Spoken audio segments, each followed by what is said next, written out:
Well, folks, I'm Jason Garrett. I'm glad to be here tonight. And like Chris said, I've got a lot of experience in lawn care and landscape, and I'm going to try to go through this pretty fast. I don't want to take up too much time tonight, but as I say here, I'm a member of the Upper Cumberland Extension team, and I think there's 4 or 5 more agents of us here on here tonight, and I'm glad they're tuning in. So maybe you'll get a little something out of this grass maintenance we're going to talk about here real fast. Okay, my PowerPoint I made is preparing lawns for spring. The first step you need to do, and I stress this, is spring. Grass is growing right now. It was 70 degrees this morning. I've been riding around Livingston looking at some of these businesses. They need mowed. So if you haven't done this yet, get out and get that winter cleanup out, get your leaves up if you've not done it, any sticks in the yard that's going to cause an interference in your grass growing, as well as tearing up some of your lawn maintenance equipment. That's the first step that I try to, even though it's not an agricultural practice, it's something that's going to benefit what you're doing or trying to do later to get your lawn looking good for spring. One thing, do before the April rush, if you have a lawnmower, any weed eaters, blowers that need any servicing done, get that done before the spring rush. If you have any fuel leaks, hydraulic leaks, even though you're still running them and you're wanting to have a good stand of grass, the leakage of that fuel or oil can kill your grass. If you've put a lot of time and effort into this, get that worked on, and don't get a mower stuck in the shop and your new grass growing and can't get it mowed.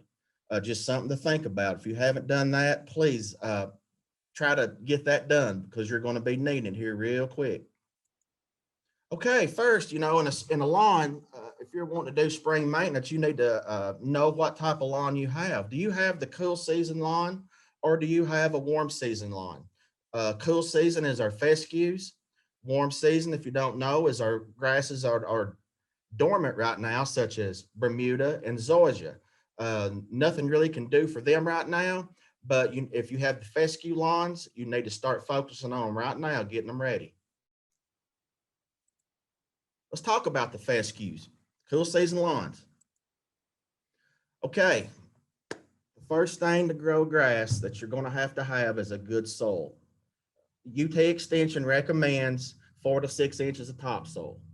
Many yards here don't have that. So that is why we have to put the amendments, fertilizer, lime, and I'll go into some more of these things here in a minute. But as we know, soil is going to anchor the plant roots. It's where the storehouse for all your nutrients to grow that grass through the year are going to be contained. We've got the contents of what soil is: minerals are water, organic matter, and living organisms such as earthworms.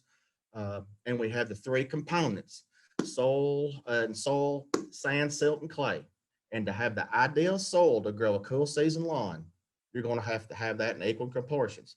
Like I said, many lawns don't have it. That's why I'm going to show you a few steps to do to get that soil built up and keep that grass growing through the growing season. One thing I will say that's not on the PowerPoint, that fescue, the cool season grass, the reason we want in the spring to get that built up is because it goes semi-dormant when hot weather gets here. For example, about June 15th to September 10th, it's going to be stressed out, especially if it doesn't have enough water through the year to get it going. So that's one reason that it's real important right now in the spring, and a few management techniques to get that grass in a good shape and keep it in a good shape through the growing season. Let's talk about fertilization. As I said, the soil holds all the storehouse for the nutrients the plant needs. It's got to make food. So we're going to have to take some steps to feed that lawn to get the optimum look that you're going to want. Me and my friends here at Zone S, or my extension agent friends, we all know that anything that we go and see in an in-service, whether it's lawns, hay production, corn, soybeans, the first step is take a soil test. UT Extension promotes this because it is going to show you what that soil needs. It's going to tell you the pH level in the soil, the fertilization requirements. And what I like about a UT soil test is it details out there the steps within the time of year to put down the fertilizer and what blend of fertilizer that lawn needs. Instead of just going out and buying a 1224, triple 19, it's going to tell you exactly the requirements that lawn is going to need in the spring. Lime, if your lawn doesn't have the correct pH or the acidity, you're going to have to apply it. And it's going to take some time to activate that, but you need a pH level of around 6.5 for the optimum performance for your grass to grow and react correctly to the fertilizers you're going to put out. So you can lime any time of year. It's going to take about 6 months to get it in the soil and get it activated. And the two types you can use is the agricultural or the quick burn you buy in the bag. Two different types. A quick burn will react quicker. It's easier to handle, but that is what you're going to do according to that soil test. Here you can see this is my office this week. This is what has been coming in. This is a soil test for some lawns. So right now, you can still go out and jerk a soil test out, get it to your county agent. It's $15 plus shipping, whatever the county difference charge. And you can get that quick enough to start making adjustments, to start fertilizing around, let's say, April 1st or the last week of March. A soil sample, if you don't have a box or is it want to take a sample into your county agent, go out in your lawn in different steps, take a bucket, get plugs out about 6 inches deep, put it in that bucket, stir it up, and that's going to give you a good analysis of your whole lawn in one handful, okay? Okay, we went over soil test. I definitely recommend it, and I hope that you someday do that. But if you haven't soil tested it and you're anxious or you don't think you're going to get one done, what should you fertilize a spring lawn with right now? Focus on nitrogen, folks. 1 pound per 1,000 square feet. And I'd like to see you do 2 applications. Why? Well, on my sentence there, too much nitrogen at once can cause problems. Not as much right now, but the later into the year when it gets hotter, if you went out, let's say late May and just throw the nitrogen to it too much, you can get disease such as brown patch. I see that a lot where it's been too much, it's had too much nitrogen at one time and it's got wet and it's not dried back out. You have big rings in your lawn. 2 applications, do it, let's say the last week of March, 1st of April, then go back in there around April 15th and give it another dose. That's going to get you the green lush look. Nitrogen activates growth and it's going to get the lawn real green and lush. But again, this is not going with the soil test, but I really want to stress that again, is get a soil test and it's going to tell you exactly how to do it with the directions instead of the guesswork. Okay, I'm not going to go much into warm season grasses. If you do have a Bermuda grass or zoysia grass lawn, you've got plenty of time to get a soil test out for that one.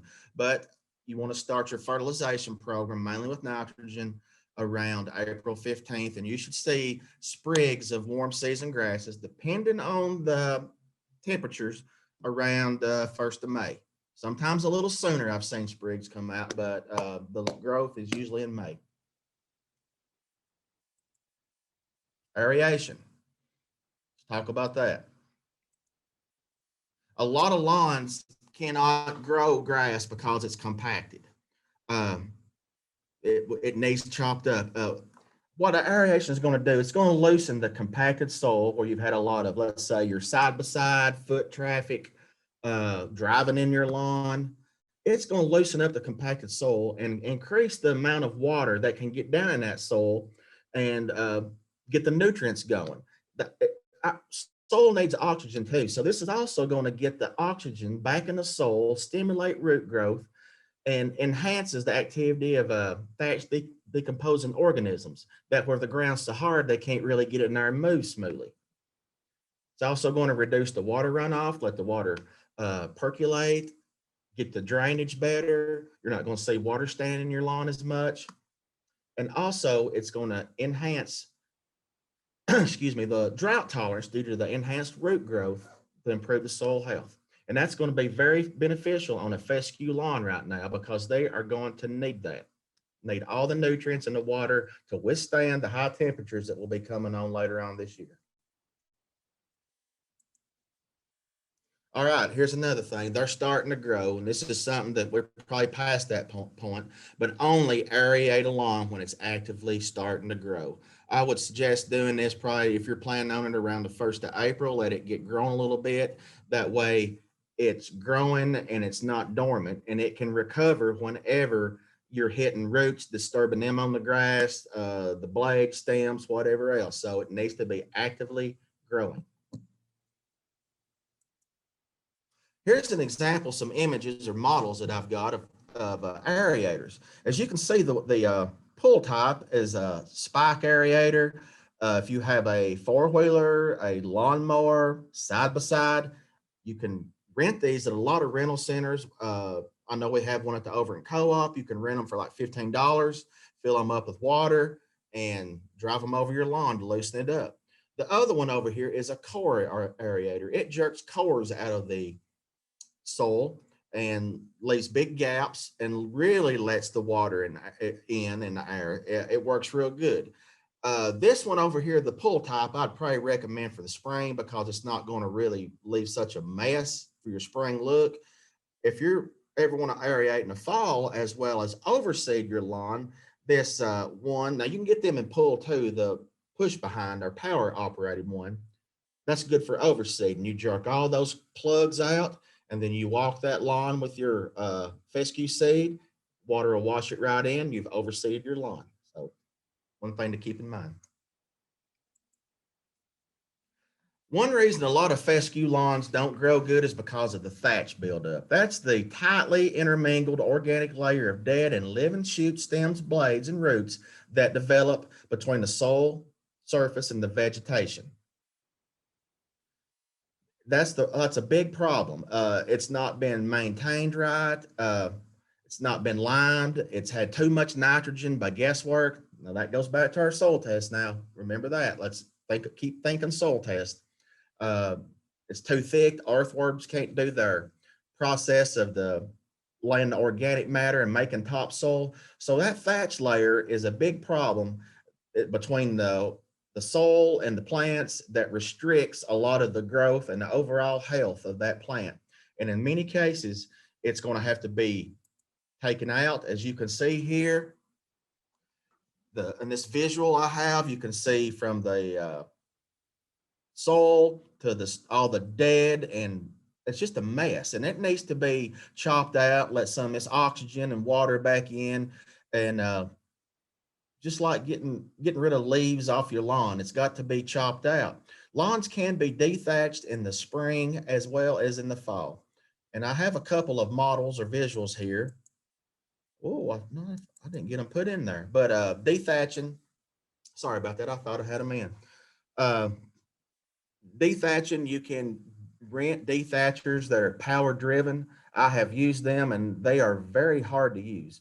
It's a lot of effort to push them, but it gets the job done. Or also you can take a lawn rake and hand rake it out. Now that it can be a job. I'd probably recommend in small areas the hand raking method, or if it was big and pretty tedious, I'd probably rent a machine to do it. But keep in mind you may have a thatch problem in your lawn if it's not doing what you want. One big main problem, a problem we all see in lawns, and you all see my lawn, it looks awful, but I'm going to spray it, is weed control in the spring. What you have now is these winter biannual weeds that have germinated last November, December, that are now present in our lawn that make it look real ugly.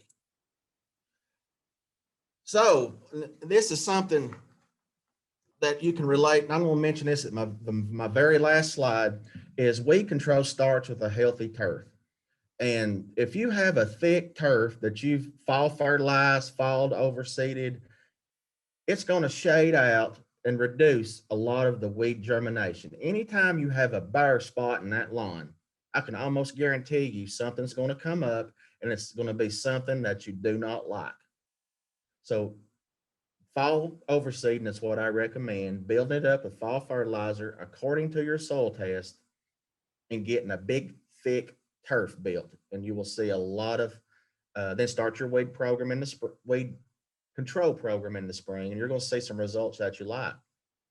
A thick turf will minimize the space for available weed seed to become established. And also with the weed control, you might do all these practices, but you need to use the same management practices such as mowing, liming, fertilizing, and yearly weed growth.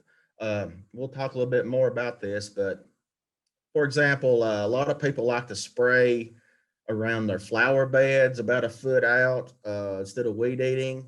You know, you had some pretty grass up to that landscape field stone, but you sprayed it, you're going to have all year junk come up.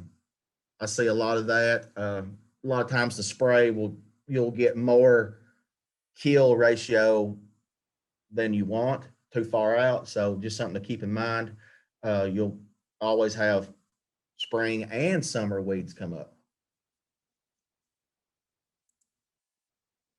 A lot of spring weeds right now, we'll go over this briefly, that we see we have to control is your dandelions, chickweed, henbit, purple dead nettle, white clover, wild violet, wild garlic, and your plantains. That's the ones that we mainly focus on that we see here in the spring that need to be controlled to have a nice lawn. Okay, let's talk about how do we control weeds. Well, I guess you've all heard this is probably the most popular one. We have the granular weed control, pre-emergent and post-emergent. Pre-emergent means we're putting that out before the weed germinates. That's not going to do good now for our weeds, the winter weeds that we see that's already germinated. What we're trying to do now is take care of the weeds that's not going to come out. Now, I'm going to touch on this one weed here in a minute. It's called crabgrass, the one everybody hates.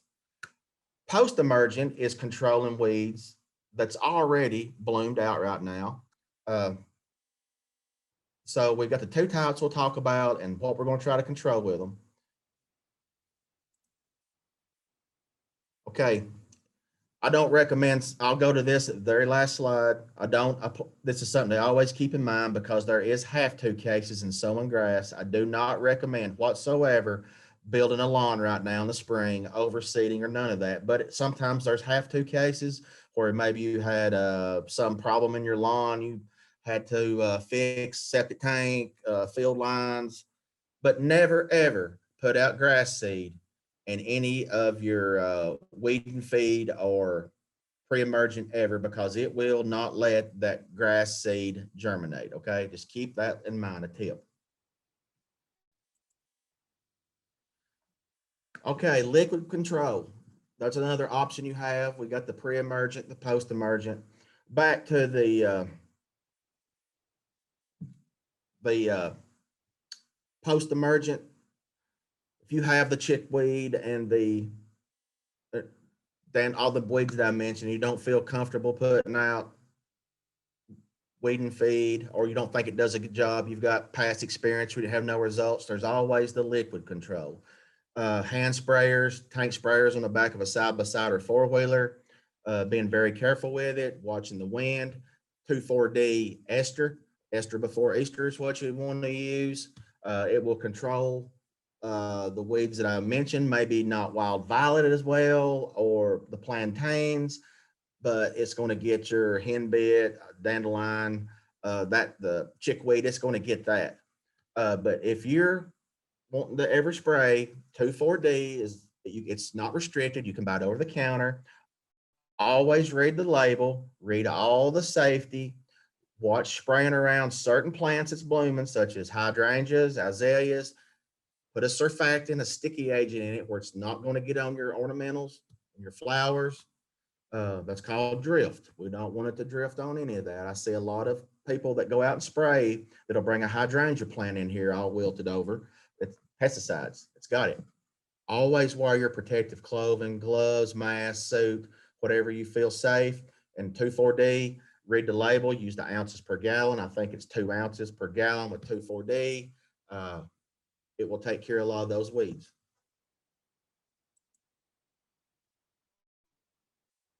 Okay, I'm gonna go to crabgrass control. I'm gonna touch on the weed and feed a little bit more, but crabgrass is it's a grass that, especially if you're trying to mow it, let's say in August, and it's wet where it's real cloudy, it don't dry out much. It's the biggest mess in a lawn. Mowing it, every 5 days, you get the right amount of rain. I get calls about it all the time, and I've dealt with it for about 20 years. So I'm gonna tell you how you can control that.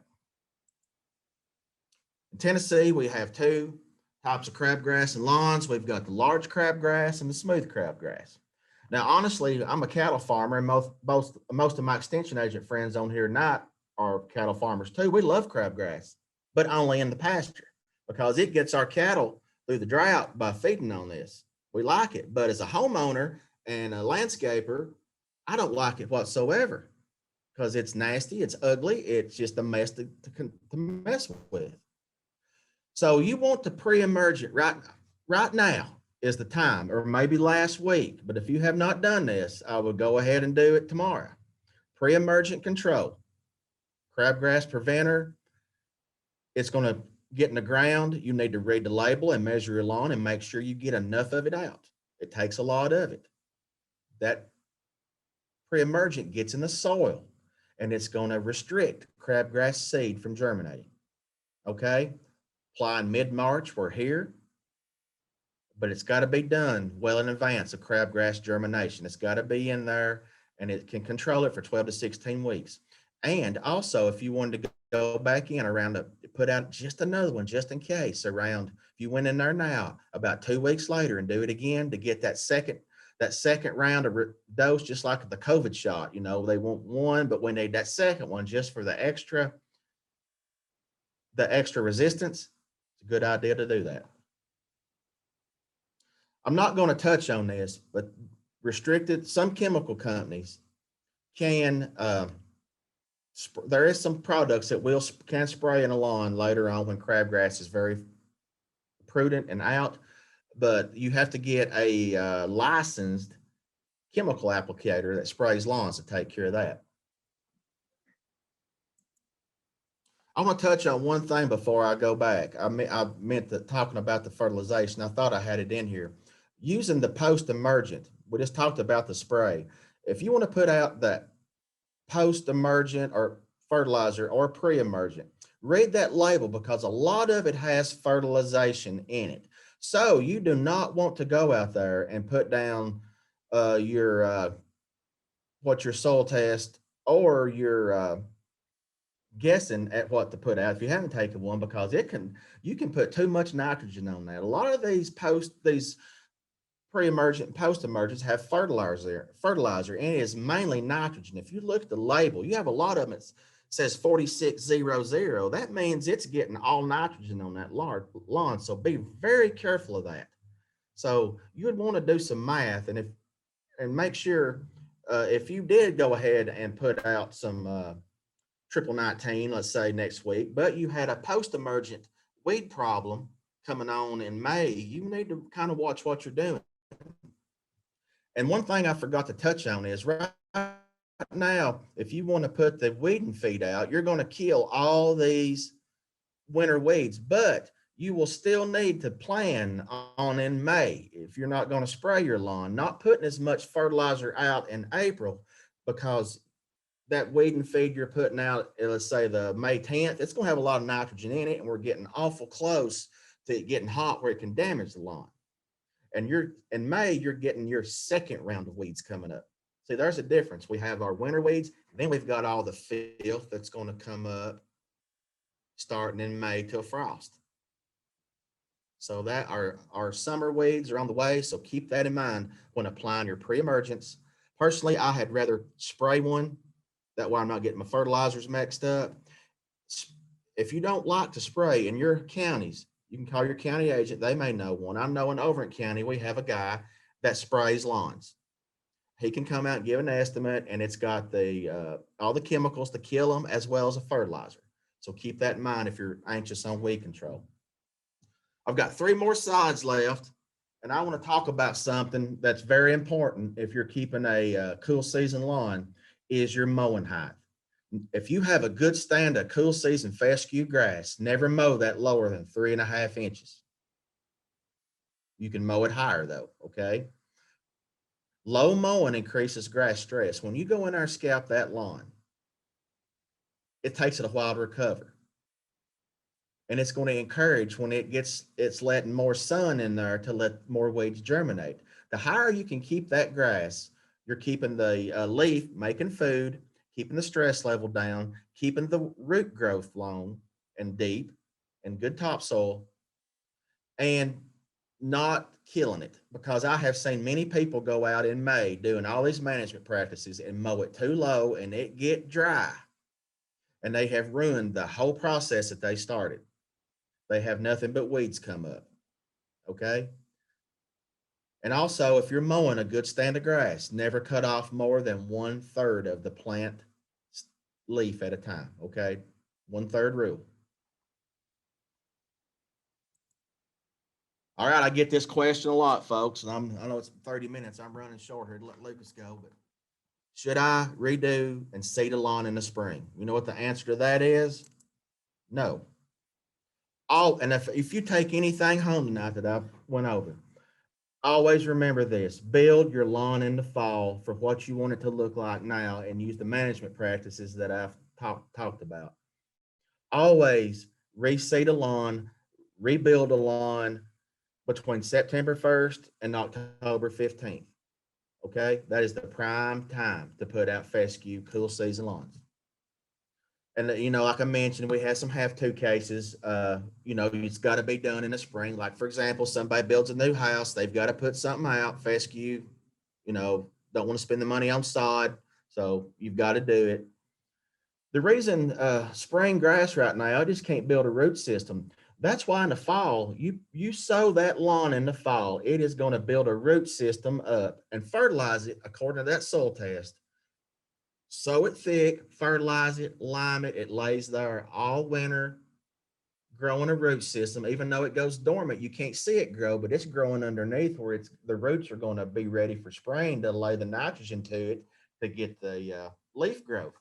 So, and we're going to go back to growing that thick turf that's going to restrict a lot of weeds. Okay.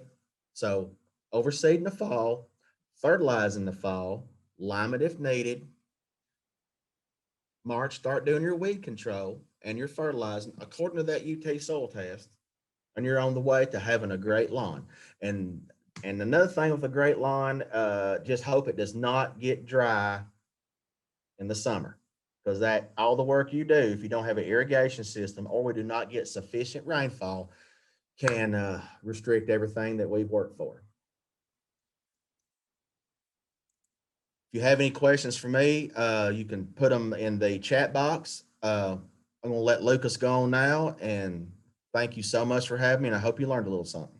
I was gonna mention, Lucas, most of these people probably know you, but for those who don't, Lucas, of course, is an agent in Wilson County, as you can see on the screen. And I told my group the other day when he came to Smith County, he's more like a specialist for those of us in the Upper Cumberland. We rely on Lucas and ask him a lot of questions, and he's the plant guru. So Lucas, appreciate you being with us, bud. All right. Can y'all hear me? Yep. All right. Mike said she can hear me, so we're going to jump on through. So the issues that we're going to see is we're going to see garden centers start pushing out plants right now that probably don't need to be planted right now. So we're going to kind of go at the beginning, and we're going to be looking at plants that we need to be growing in our region and hopefully planting them at the proper times. So the very first step that I want you to do is I want you to go to your plant graveyard that you have somewhere on your property, and every gardener has one. I went outside just now and took this picture. Every gardener has a graveyard where they keep all of their plants that they buy over the past couple of years. And then they think, I'm going to find a spot for them. And then we just never find a spot for them. So before you go hit up the garden centers this spring, go to your plant graveyard, start planting some of those things that you haven't planted yet. This is a collection of, there's some daylilies, there's some little apple trees that I grafted. It's just a hodgepodge of things. So before we go to the garden center, buy a bunch of new things, please go plant all the things that's in your graveyard. So these were actually taken here recently. This advertisement came across my Facebook of a local garden center selling tomato plants last week. Now, is this a great time to plant tomato plants in Tennessee? Absolutely not. And it's kind of nerve-wracking when you see garden centers sell things. So like the picture on the left was taken about the same time last year. They were selling all these tomato plants. They had frost damage all over them. And the only thing I get nervous about is last year we had so many new gardeners. Pandemic. Seeds were out of the stores. All the websites were shut down. It was hard to find seed starting supplies. And it was hard to find things. And I'm afraid we're going to kind of see more issues with it this year because some of the seed websites have already kind of started to slow down already. And they kind of said, we're going to shut down for just a few days and then we'll open back up next Monday just to catch up on orders. We're going to see some new gardeners make some mistakes this year, and they're going to buy things and plant them way too early. So for those people who are buying tomatoes right now, please hold off. You still have at least a month before you can plant tomatoes. It's going to be hard to keep something like that. And when I came across this now, I blocked out the garden center, I blocked out the location. I just could not believe that a garden center has already got tomato plants out last week. And y'all may know the garden center because it's a large one in Middle Tennessee. But the very first thing we need to do in our beds, and I'm going to go through some tasks, I'm going to go through some problem plants that we get calls on in all of our extension offices. The first thing in all of your beds, try to go through and rake up all of those leaves. Burn them. Why? We see some issues with diseases and we see some issues with bugs. I know we don't have bug issues or diseases in Wilson County, but there's some other counties in the state that have diseases on plants and bug issues. A lot of these bugs lay their eggs in some of these older leaves that are falling around the ground. If you want to kind of cut them out for next year and really reduce the population, take all these leaves and burn them, get rid of them. If they had disease, you don't want to compost them unless you're sure that your compost is going to get hot enough to actually cook them. So if they're fine like that, in this picture right here, this was a bed that had a bunch of loropetalums in them. These leaves didn't really have any issues. This would be fine to compost. Just compost those leaves that you are 100% sure doesn't have any diseases on them. So first step, plant all your plants in your plant graveyard that you've got in the backyard that you've been holding for a couple of years. Number two, plant plants at the right time. It's not a great time to plant tomatoes right now. Number three, clean up those beds. Number four, we need to be dividing those perennials right now. And that includes my favorite plant, daylilies. And I know some of you are on here right now and you've heard me talk about daylilies. If it's an herbaceous type perennial, and that could be anything from some of the salvias that we have, the iris, the hosta, the daylilies, any of these things that completely died back to the ground that are just now starting to come back up. Some of my hostas haven't actually come up yet. Now I have some spring blooming perennials blooming this week. My pulmonarias, my lungwort, they're blooming today. I'm not going to divide those. I'm going to divide some of these perennials that are going to bloom later in the summer, later in the spring, because they haven't formed their buds yet. If it's actually forming buds right now, we're going to probably, like my pulmonaria, my lungwort, we're going to divide those in the fall time. But divide those perennials up right now because the daylilies, the hosta, some of the iris are only up a few inches right now. And I'm not going to harp on this anymore. Jason already harped on it. Test your soil. It's $15, and it could be a little bit different for each office, whether they have to mail it in or not. And it's pretty cut and dry on how much soil or how much fertilizer you need to actually add to your beds. And it'll actually be very blunt and say April the 15th, add 2 pounds of this per 100 square feet. If you've never had a soil test done, it's always good to start and do one this year. So let's talk about problematic plants. Now, we're all going to be going to the garden centers. We're going to be buying plants this year. I want us to try to not purchase plants that are pest prone. Now, these are my top 5 calls that I get calls on every week. And I know in the past couple of weeks, I've gotten calls on some of these already. Now, I don't want you to think then I'm anti-rose, then I'm anti-laurels. It's just how they're placed sometimes in the landscape. So let's just start off and talk about some of the problems that they have. Leland Cypress. We're going to see a lot of landscapers plant Leland Cypress around people's properties to block out their neighbors. How do they plant them? They plant 50 of them in a row. Are Leland Cypress drought tolerant? Absolutely not. Jason mentioned it. Do we go through periods of drought in Tennessee? Oh, yeah. And we have no clue sometimes in the summertime when it's actually going to rain again. Leland Cypress do not like that. If they get weakened from a lack of water, they're going to get a couple of diseases coming through. The main one is called Ceridium Canker. And what it is on Ceridium Canker, and I think I've got a picture in on the next slide, you'll see a random branch die on a Leland Cypress. You go to where that branch is actually living and where it actually dies at the top, you'll see sap pouring out of an open wound. And that's actually a fungus that got inside of the Leland Cypress. Is there anything you can do for a Leland Cypress when it gets a fungus inside of it? No. So once a Leland Cypress gets a fungus on one and 50 of them are touching, what do you think happens? They kind of go down the road. Now, this picture right here is not Ceridium Canker, but Ceridium Canker is probably the number one issue I see with Leland Cypress. This is an issue, and a lot of my pictures come from Dr. Wyndham, Dr. Hale, Dr. Hensley at the Soil Plant and Pest Center in Nashville. That says Soil Pest Center. That's not right. Soil Plant and Pest Center.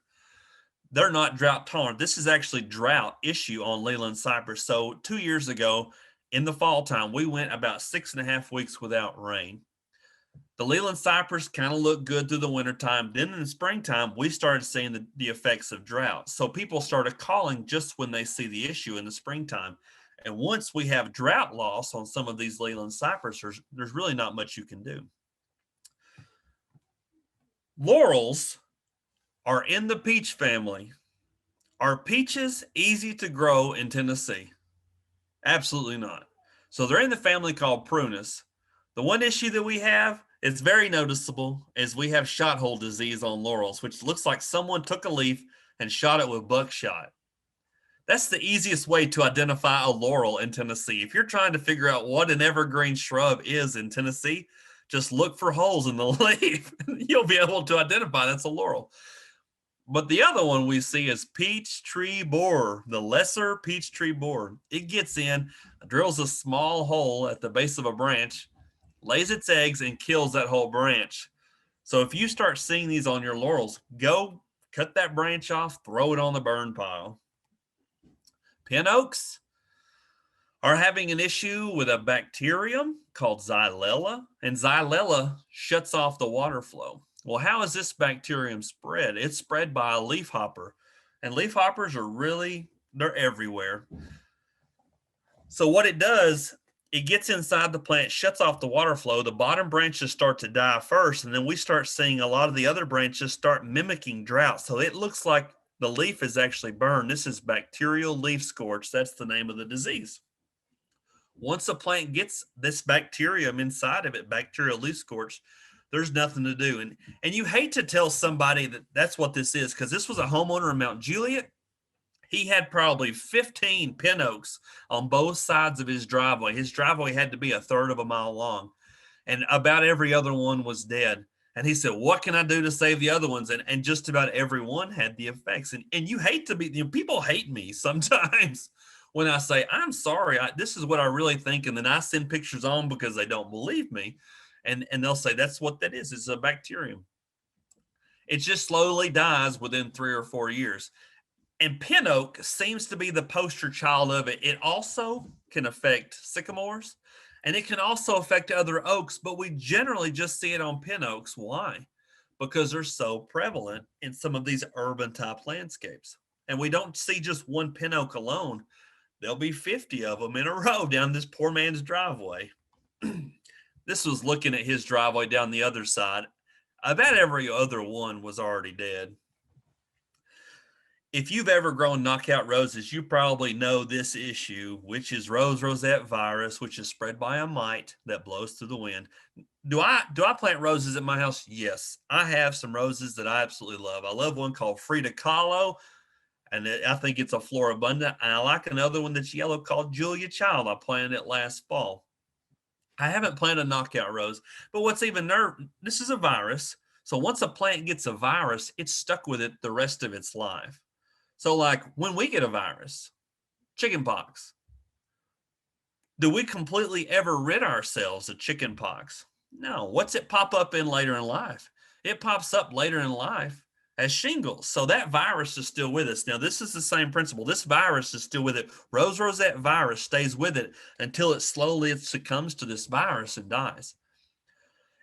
And how do we see this? We see knockout roses at hotels, at Walmart, at some of the large places where there's 100 of them in a large bed, and we start seeing a few random ones start dying. And once one gets it, the landscaper goes through, pulls it out, drops another knockout in its place. Find something else to plant. Eventually, some of these roses, and we've seen them for sale at garden centers and nurseries with the virus. So please do your best. I'm going to talk about smart shopping in just a second. This rosette virus can affect even the wild roses that we see. And it can affect any rose. There is some fake news. Y'all know what fake news is. There was a rose a couple of years ago called Top Gun, and the producer of this rose was a real big rose company. It wasn't Jackson and Perkins. It was another competitor of Jackson and Perkins. And the company said, this rose is rosette resistant.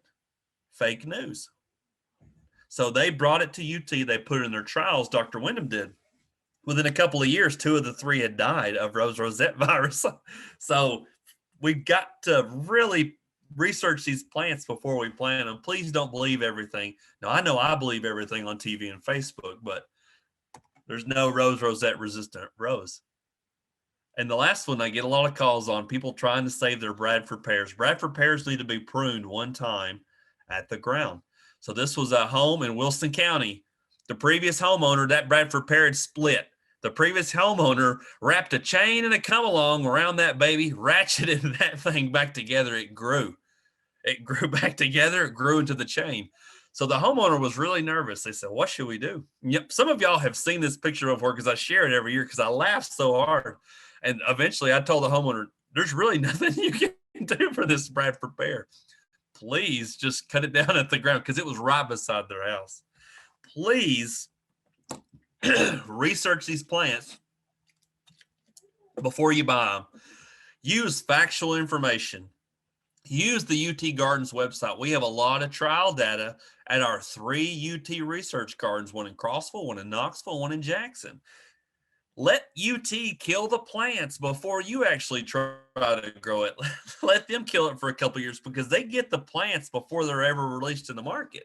So sometimes we may see something really new and exciting in the market in the garden center. We think, I really got to have that new cone flower. And then we go buy it. And then we should have went back at the UT Gardens and said, didn't survive the first year. So go back and look at some of their trial data, and I'll show you their website here in just a second. Local nurseries can be good and bad. And I'll show you some other hiccups in just a second. Some of these nurseries are going to buy in a lot of plants that are not going to grow well in Tennessee. They're going to ship them up from Louisiana. They're going to ship them up from Alabama. They're going to ship them up from Mississippi. And some of these plants, they may look amazing, but they come right off the truck and they look that way. The garden center there did not grow them. Try to find some of the nurseries or the local garden centers that are actually producing some of their plants. Now, I know Dr. Donna Fair's on here. She'll be able to hopefully, she's probably got a good list of nurseries that we can hit up in McMinnville that produce their own plants.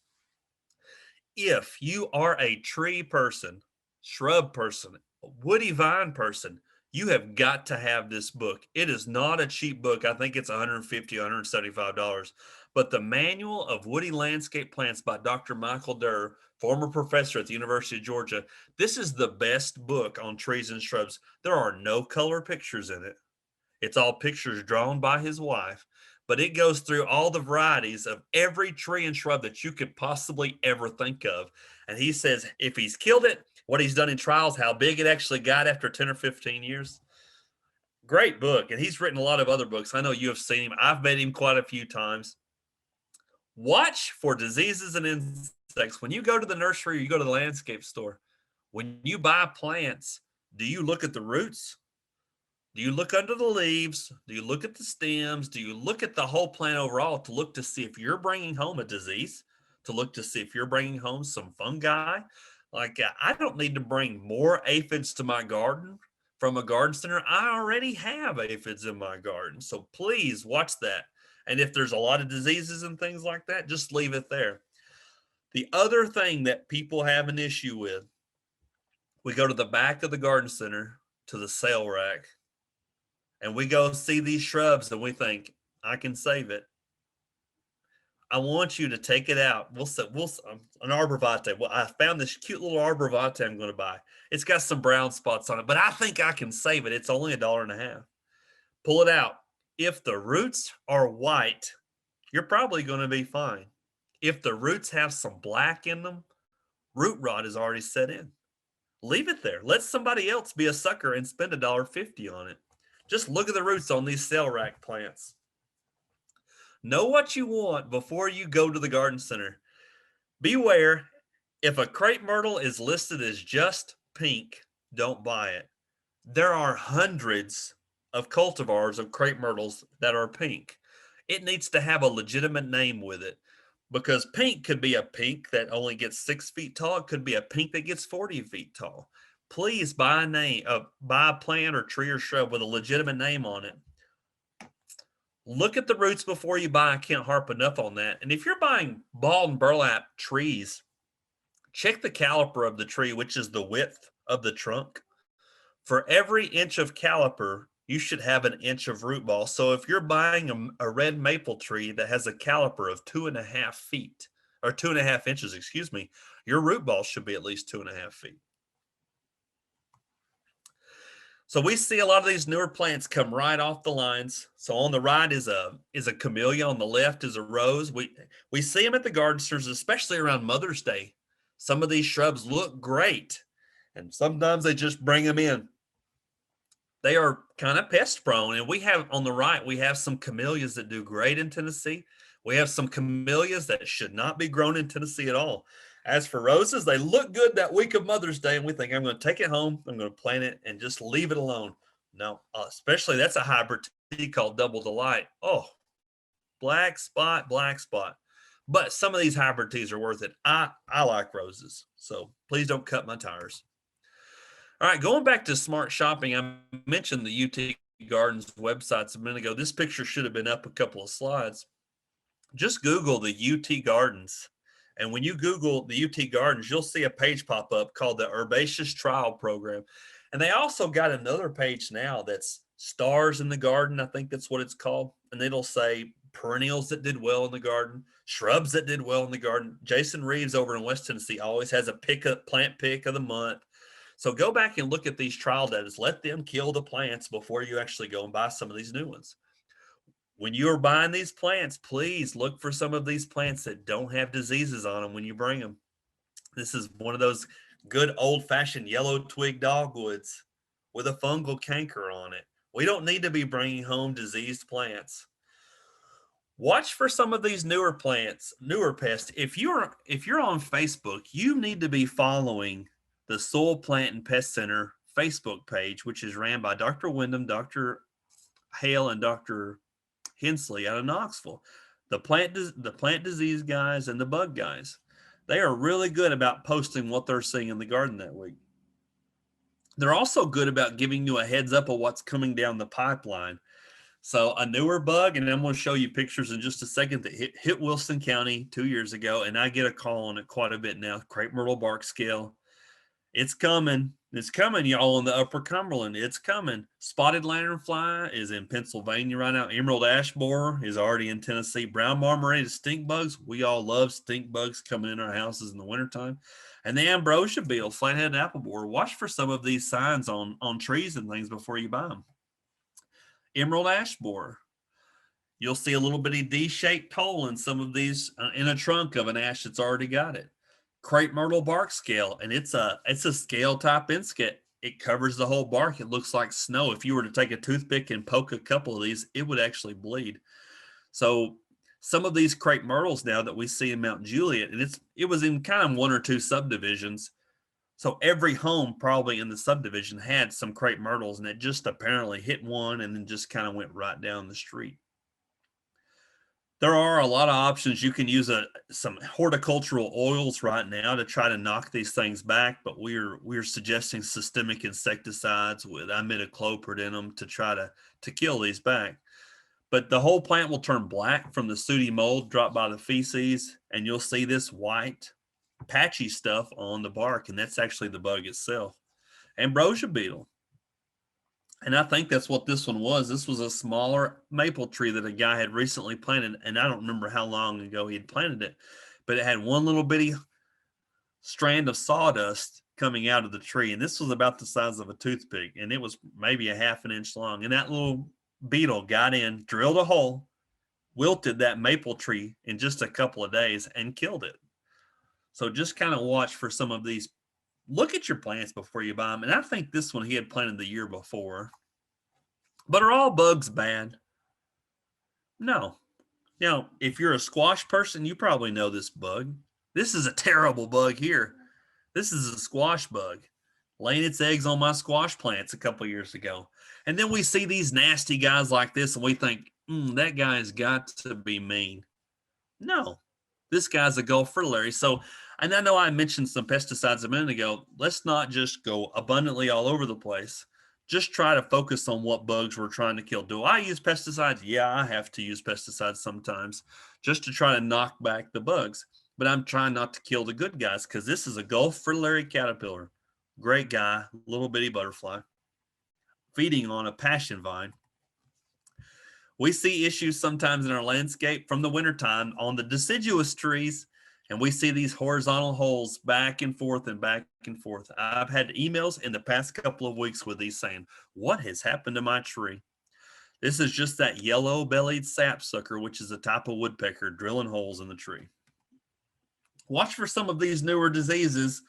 Bacterial leaf scorch, I've already talked about on pin oak and sycamore. Rosette. Boxwood blight is in Middle Tennessee.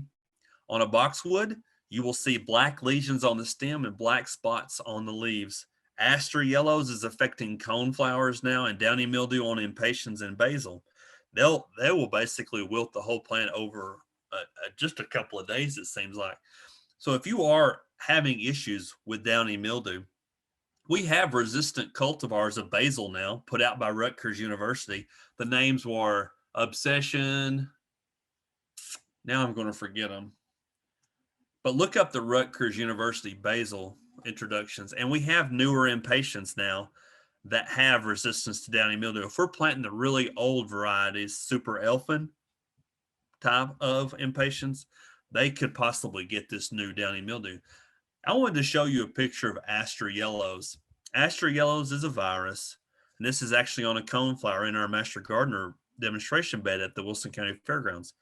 It prevents the plant from blooming, and it sends out all these weird extra blooms. It's cool looking, but it's a virus. If you see you have a bed of coneflowers and you see one like this, go ahead and dig it out. And as soon as we spotted it, we went ahead and pulled it out because it's spread by leafhoppers. It's spread by a little bug.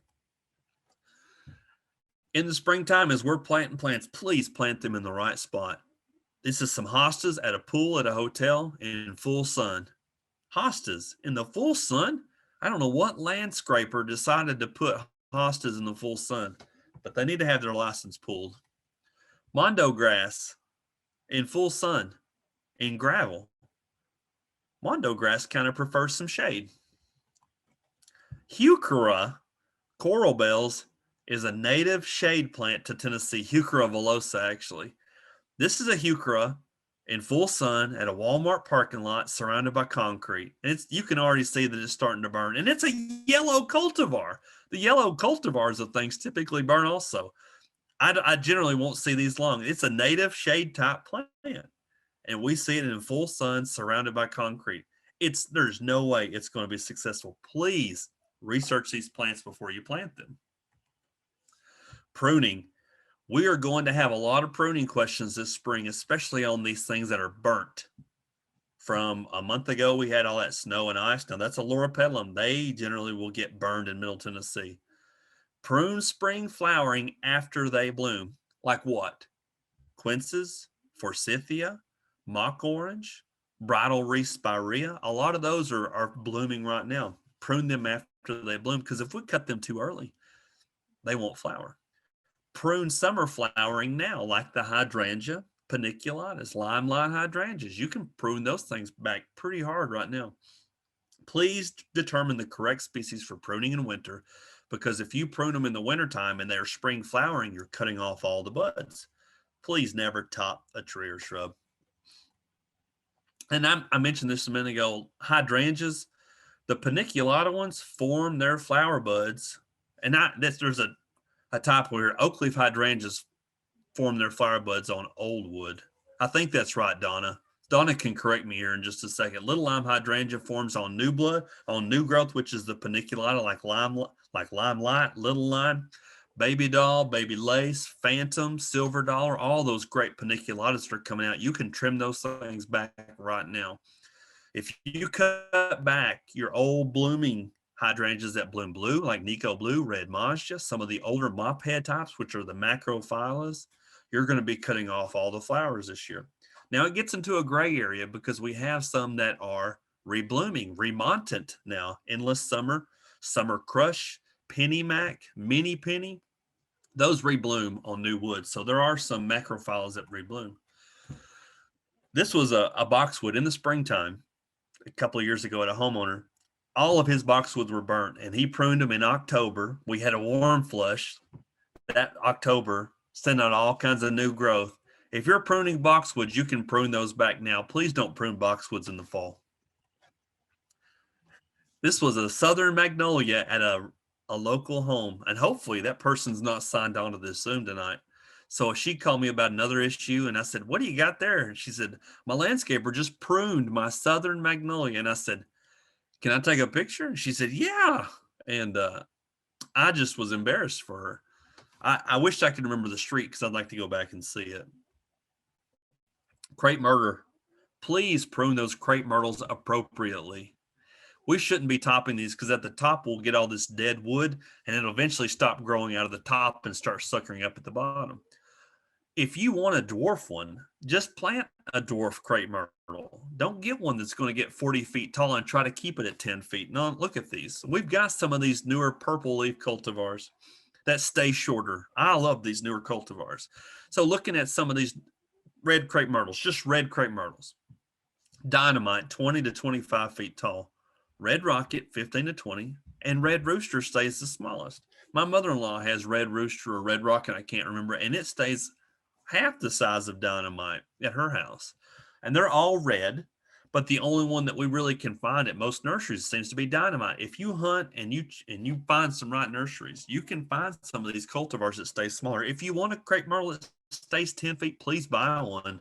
Yes, stays 10 feet. Don't buy a ginormous one. Don't be doing this with your crepe myrtles.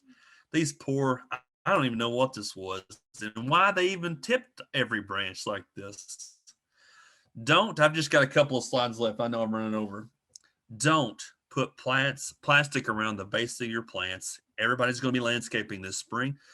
The first thing they do is I'm going to put landscape mulch around it or landscape fabric around it. Once that mulch decays on top of that fabric, it makes a great bed for weeds. Don't put anything, just use mulch. If you heavily mulch everything, that'll be fine. Don't overwater, just watch your water. I see more issues with plants dying from overwater than underwater.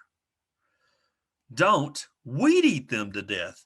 Don't have your landscaper go through and girdle all your new trees that you just planted, and you'll see it'll have a kind of a concave wound around the whole base of the tree. And that's probably the number one reason why trees die in the landscape is people hitting them with mowers and weed eaters, Site selection. If you're buying trees and shrubs and you're not sure if it's a great spot, go dig a hole where it's at. 12 inches deep. Make it completely round. Fill it full of water. If that water drains within 24 hours, you're going to be fine. If that water is still there after 48 hours, you're going to have to be very selective. If that water is still there in 3 days, you have a very small list of plants that you can grow in that area. So just pick plants for your area in your lawns. And that kind of wraps it up. I'll stop sharing my screen.